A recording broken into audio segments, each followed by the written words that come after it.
Iran மீது கடுமையான தாக்குதல் நடத்தப் போவதாக ட்ரம்ப் தெரிவித்தார்.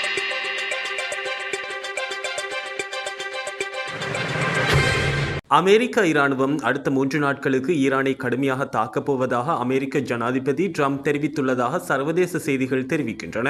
அமெரிக்க ஜனாதிபதி ட்ரம்ப் உயர்மட்ட அளவிலான பேச்சுவார்த்தையை நடத்தியுள்ளார். இதன்போது ஹோர்மோஸ் நீரிணையில் வர்த்தக கப்பல் போக்குவரத்திற்கு அச்சுறுத்தல் விடுக்கும் ஈரானை பலவீனப்படுத்துவதே இதன் நோக்கம் என அவர் தெரிவித்துள்ளதாக அதிகாரிகள் தெரிவித்துள்ளனர். இந்த சந்திப்புக்கு முன்னதாக செய்தியாளர்களை சந்தித்த ட்ரம்ப் ஈரான் பேச்சுவார்த்தைக்கு மறுத்ததால் வரும் நாட்களில் இராணுவ நடவடிக்கையை தீவிரப்படுத்தும் என்றும் தொடர்ந்து பரந்த அளவிலான தாக்குதல் நடத்தப்படும் என்றும் அவர் எச்சரித்துள்ளார். இது குறித்து மேலும் கூறிய அவர், அடுத்த 3 நாட்களுக்கு அமெரிக்க இராணுவம் ஈரானை கடுமையாக தாக்கப் போகிறது. அடுத்த வாரம் அவர்களின் நிலைமை மிகவும் மோசமாக போகிறது. ஏனென்றால் அதற்கு அடுத்த வாரம் மின் உற்பத்தி நிலையங்கள் மீதும் அதற்கு அடுத்த வாரம் பாலங்கள் மீதும் தாக்குதல் நடத்தப்படும். அவர்கள் பேச்சுவார்த்தைக்கு வராவிட்டால் நாங்கள் அவர்களுடைய அனைத்து மின் உற்பத்தி நிலையங்களையும் பாலங்களையும் தகர்த்து விடுவோம் என்று அவர் மேலும் கூறியுள்ளார்.